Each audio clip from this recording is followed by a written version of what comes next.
Hey, it's Mark again.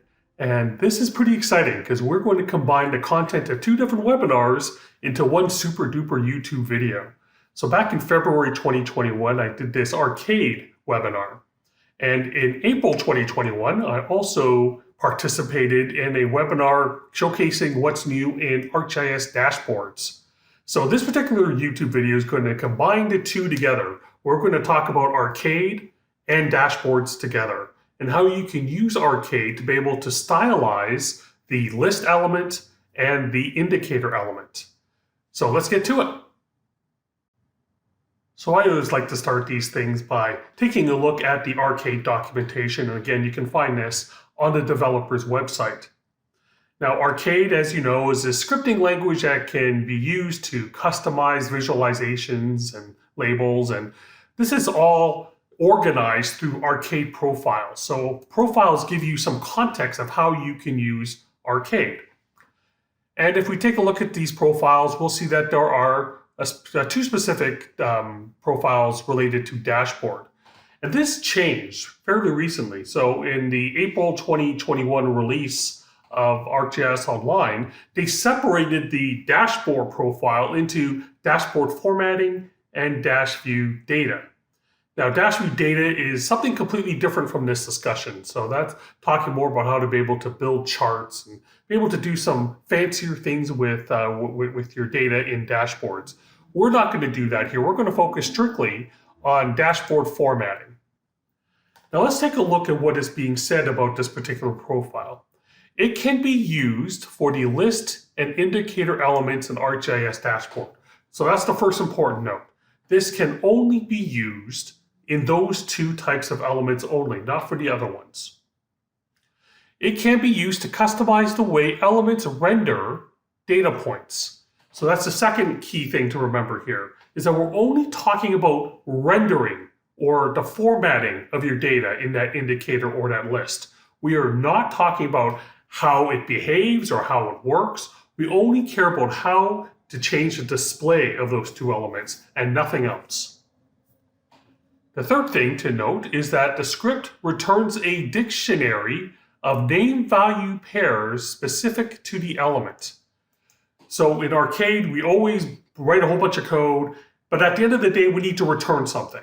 In this case, we're returning something called a dictionary, and I'll get more into that in a sec. Now, if we take a look at the global variables, there's two different ones. We have one for data point and one for reference. Data point is going to be the data itself. Okay, so the different points that you're looking at in the dashboard as you're panning and zooming around, and you want to use those particular data points to be able to help render what the content is in your indicator or your list. Okay, and that's available for those two different types of elements. One that's a little bit different is reference, and this is going to allow indicators to be able to get a second data source to be able to compare to the first data source. So that is something that you can do to be able to show if a value is above or below the reference. So that, of course, is only available in that particular element itself. Now, like we mentioned, at the end of the day, it's going to return a dictionary. And what is a dictionary? So a dictionary is a data format that stores key value pairs. So what does that mean? That means that when you create a dictionary, it's going to create a series of these pairs. So there's pair number 1 and pair number 2. And for each of these pairs, you're going to have a key or a name. Okay, so in this case, it could be field 1 or field 2. Or you can call it a name, right? A name or a key. The second value, or the second value in that key value pair, is the value itself. So what are you sharing for that particular key? As we'll see coming up, this is pretty important because you'll be able to identify the name and then the value that you want to associate with that name. Now, you can format it this way to build your dictionary. Just create a dictionary function and start populating it with these name-value pairs. Or you can use this type of construct. It's object notation, where you've got curly braces. And these curly braces will store those name-value pairs with a colon, be able to separate the key and the value. So this is the format that we'll see throughout. And of course, you can use either one, but let's just stick with the one that is currently built when we're using Arcade with Dashboards. All right, let's take a look at the dashboard that we built in the webinar in April 2021. And this is for the city of Ottawa. We have a bunch of points, and these points are intersections. And for each intersection, they recorded the number of motorized vehicles that pass through that intersection on any given day. And we've already wired up the map element. So as we change the map extent, those values will also change for 2019 and 2018, just taking the average of those points and changing the indicator on the top left corner to be able to reflect those values. All right, so let's break this down. Let's get into this indicator. And for this indicator, we have our data, right? So we have two different layers. We have a value layer and we have a reference layer. The value layer is referring to 2019 data, and the reference is referring to 2018 data. Now, an important thing to note here is that these two particular data sets are not owned by us. They're owned by the city of Ottawa through their open data. So this is an important note, especially for Arcade, is that you don't necessarily have to own the data in order to apply Arcade code to it. Now, as we see here, we're going into a particular field to get those motorized vehicle counts, and we're just getting an average for our statistic. Now let's go into the indicator settings itself, and we are just going to stylize our indicator based on the condition of whether the 2019 value is greater than the 2018 value or if it's less. If it's greater, we're going to make that middle text red, and we're going to change the icon color to red. We've also have an up arrow as our icon. And then if 2019 is below 2018, then we're going to make the text blue in the middle. We're going to change the icon to blue, and we're just using a different icon. And notice here we're using a down arrow. Okay, so I want to use Arcade to be able to add some additional pizzazz to the styling of these indicators. And to do that, I need to enable advanced formatting, as we see here. Now, before you hit this button, remember that this is going to convert all of this nice formatting that we have there, this nice interface, into an Arcade editor. And you can't go backwards. But that's okay. All of these values are still going to carry over into your Arcade code. So let's take a look at that. There we go. We clicked on Enable, and it creates this big old Arcade block to be able to reflect exactly the same thing that we saw in the settings. Now, what it does do, it creates two different dictionaries. Remember what a dictionary is. It is the data format that is going to get returned whenever you work with Arcade and Dashboards. And whenever you see a curly brace open and a curly brace close and a bunch of key value pairs in the middle, you know you're dealing with a dictionary. Now, two dictionaries get created. We have a dictionary if a condition is true, and then we have a second dictionary if that condition is not true. So here's where you can do that same kind of formatting. In our case, it's going to be if 2019 is greater than 2018, then this condition that we see here, that's what is being reflected in this particular expression. So if that condition is true, then we're going to stylize our content based on our first dictionary. And if it's false, in other words, if 2018 is greater than 2019, then it will kick down to the second dictionary and format in that manner. Now let's take a look at these dictionaries specifically. And they're both exactly the same. They all display the top text color, the middle text color, the bottom text color. So those are exactly the same things that we saw in the interface. Same thing goes for the icon, right? What icon's being used and where it goes and what color is being used. And we see that again for both of our dictionaries, exactly the same thing. Okay, so these are the values that we need to change in order to, and we do this through code, in order to be able to display exactly what we want. All right, what else gets created when we make this conversion to Arcade? It also creates a number of expressions for us right off the bat. Okay, so these are expressions that are going to reflect things like, what is the difference? What is the numeric difference between the two values, 2019 and 2018? And you can even make that into an absolute difference, just get rid of the negatives. That's fine. We could also work with a ratio, basically dividing one from the other. We can do that. And we could also create a ratio change where we divide the difference from that, the difference value between 2019 and 2018 and divide it by the value of 2019. So that's all we're seeing here.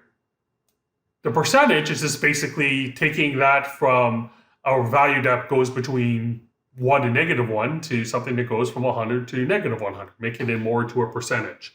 And the same thing goes for the ratio change, where we take that ratio, instead of something between -1 and 1, we're going to make it between -100 and 100. Okay, so that's all that gets built, and it's all pre-made here.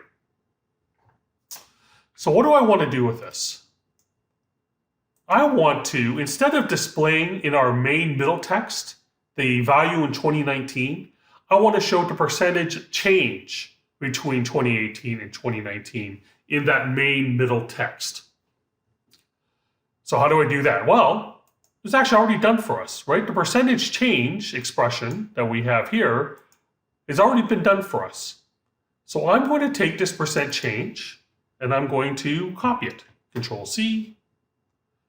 And instead of the middle text being the 2019 value, with the actual value that we want to show, I'm just going to change this value in this key value pair into percent change.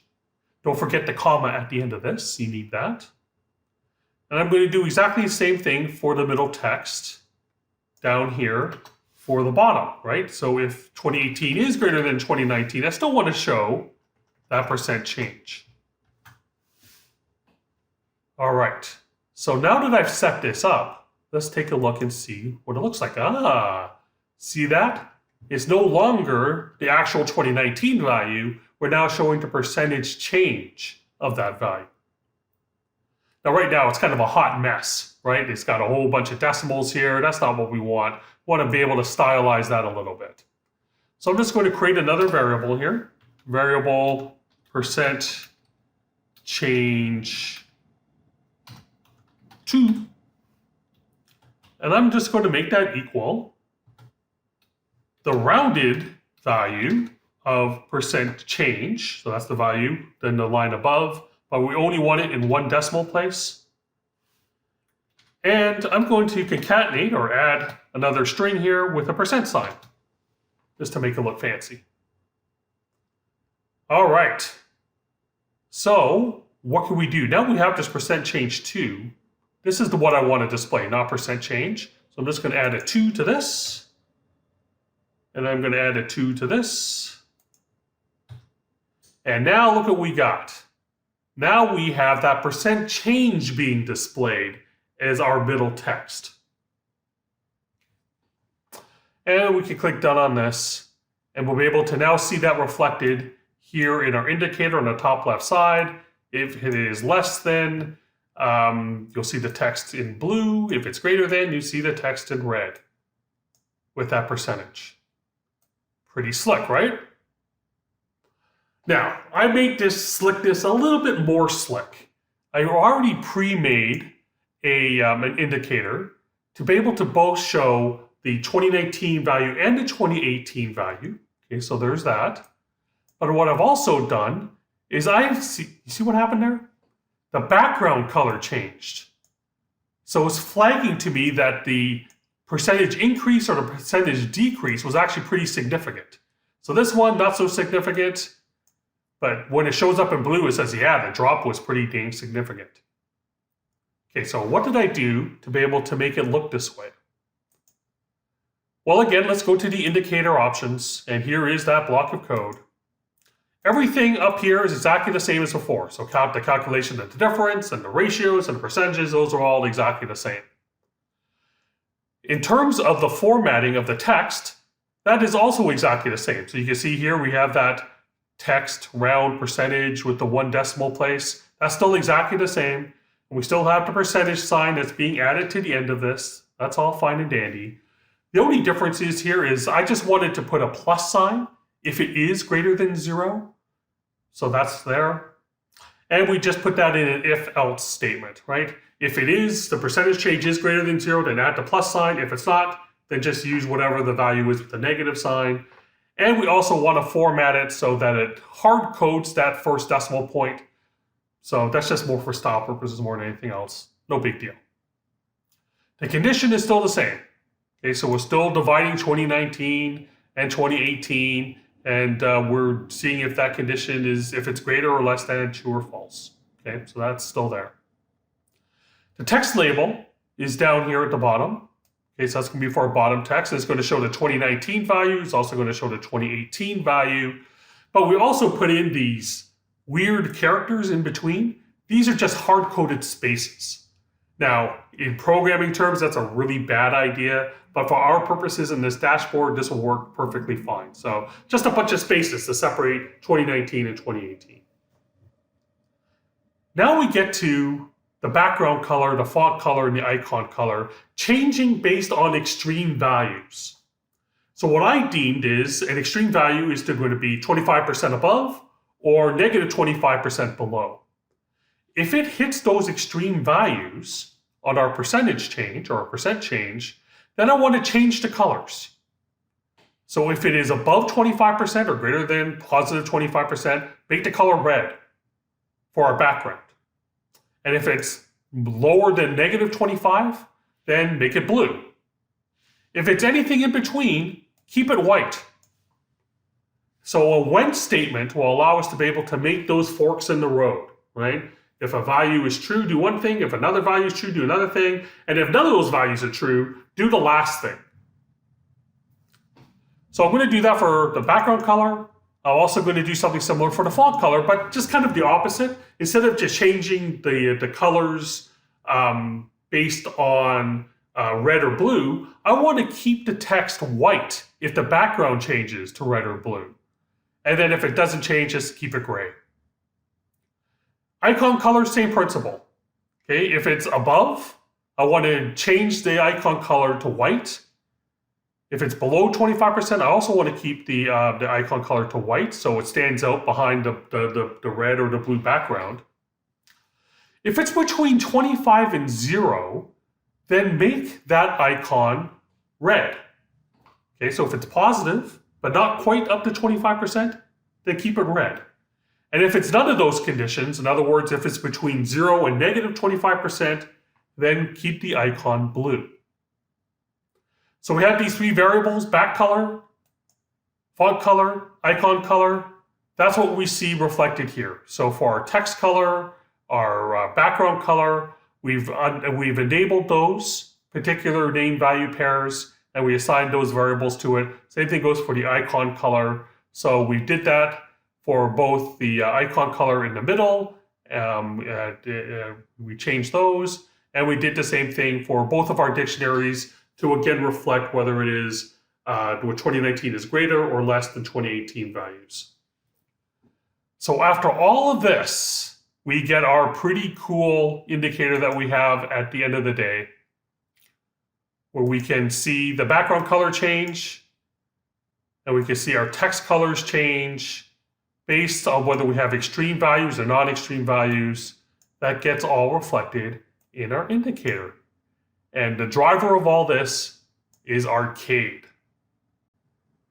Okay, so now let's go back to this Ottawa dashboard, and now we're going to turn our attentions to this list element in the dashboard.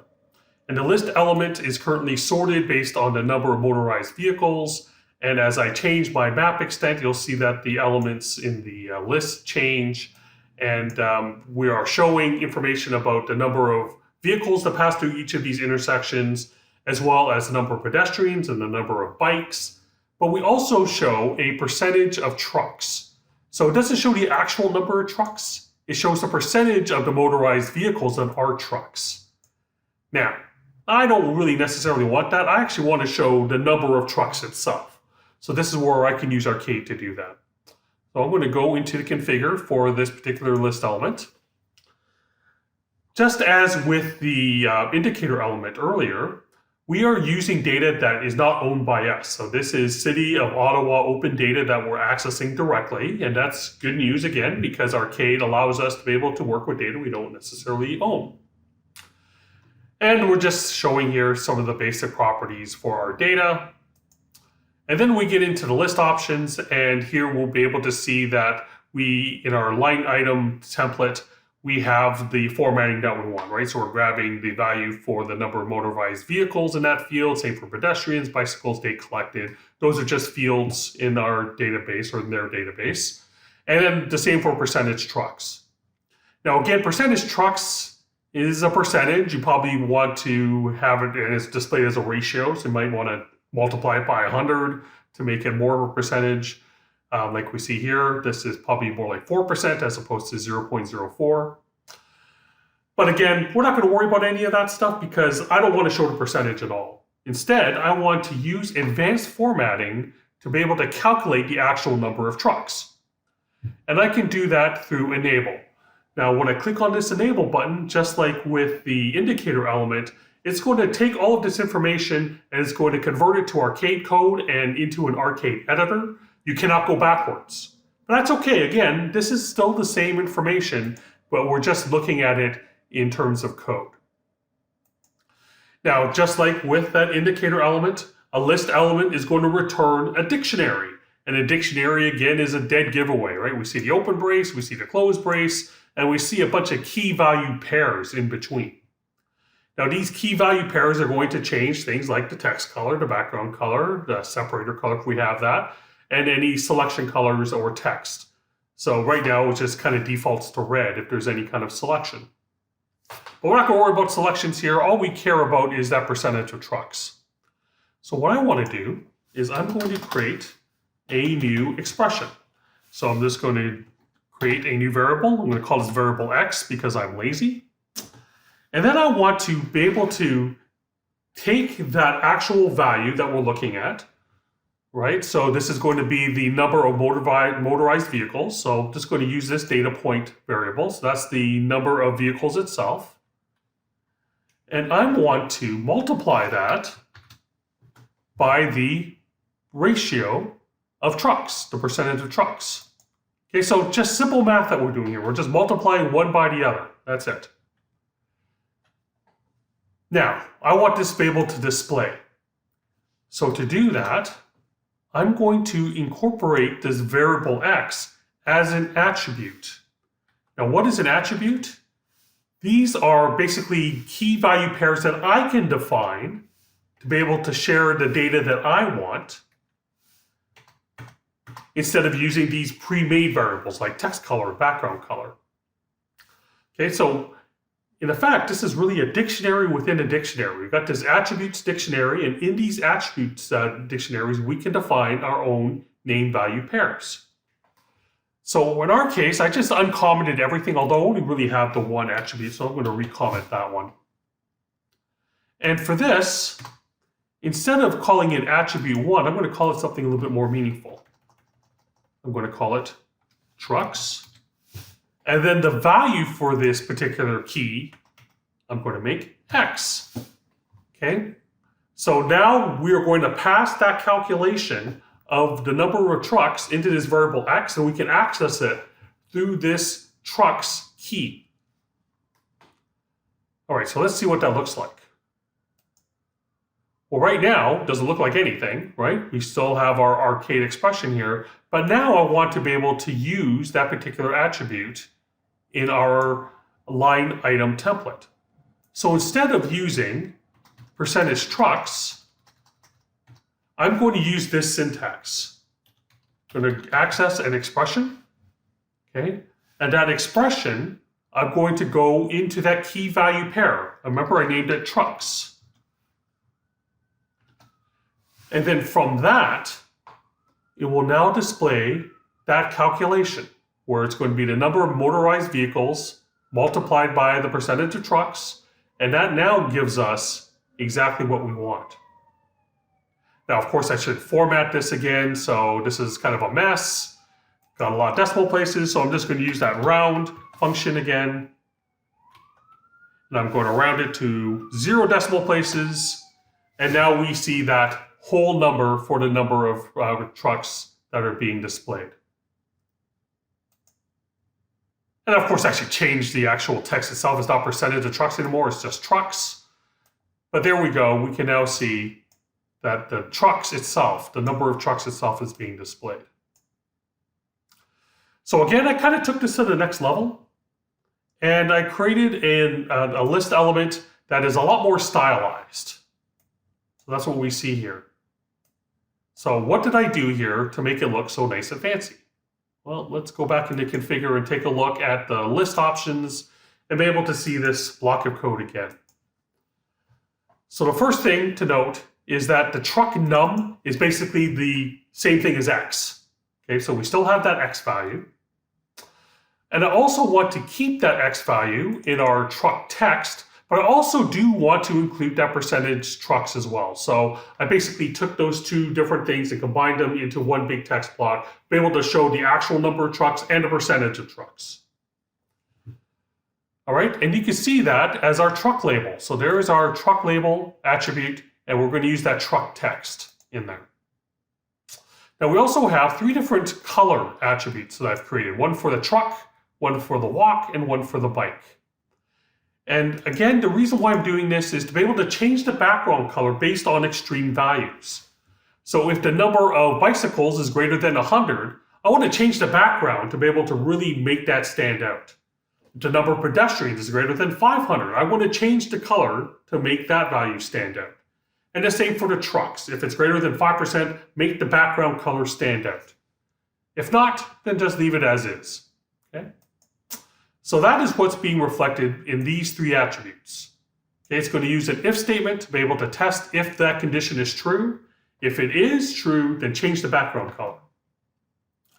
The third one, or third different element here, is the days label.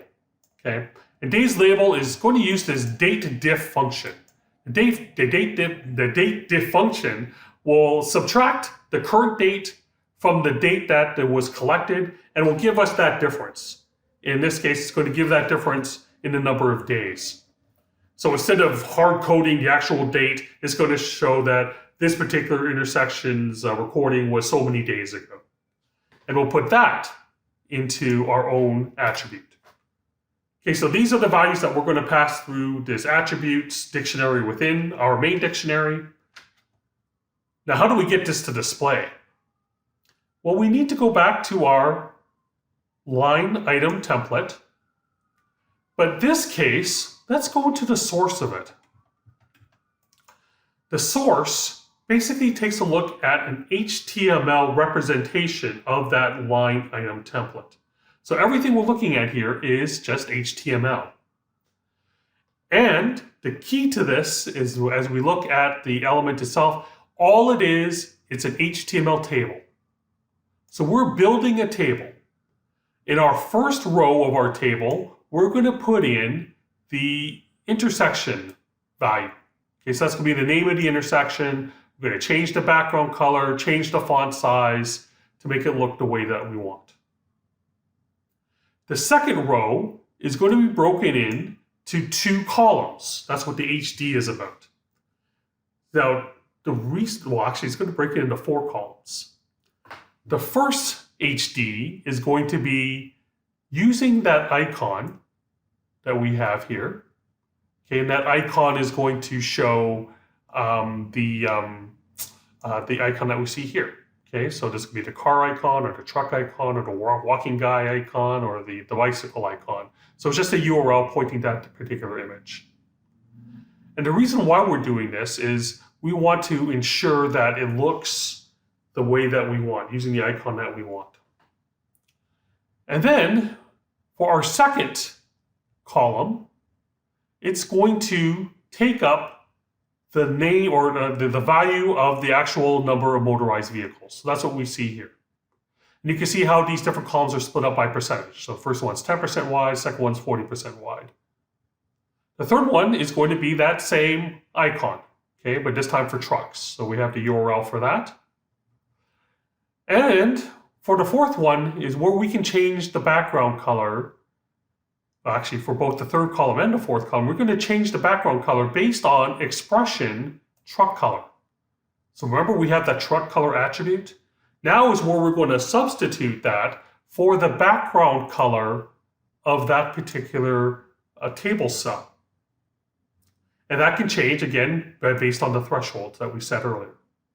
So here's where we can use that truck color, and then we're going to put in the actual value of the truck label. Okay, so there's that truck label attribute that we see here. And then we'll do the same thing for the third row, but this time for pedestrians and for bikes. And again, if it meets the threshold, we'll change the background color of both the third and the fourth columns. The last one, this little text on the bottom right-hand corner of each of our list items, that is reflecting the date difference, right? So we have that expression called days label. We set that in the attributes, and that's what is being displayed here. So the bottom line is we're going to take those expressions from our dictionary, and we're going to insert them into our HTML table at the positions that we want. So at the end of the day, that's exactly what we see here with our list. We see that we have those colors, the background colors reflect a certain threshold. We have our tables that are being reflected. We've got the icons there, and we got the number of days ago where that last recording took place. So there you go. You can take Arcade and elevate your list elements to make them look really fancy with a little help of HTML along the way. All right, there you have it, a very long video to highlight how you can use Arcade to be able to change the formatting of your lists and your indicators within an ArcGIS dashboard. So I hope you got some information from this. Again, there's lots of great documentation out there, so you want to check those out. And until next time, we'll see you later.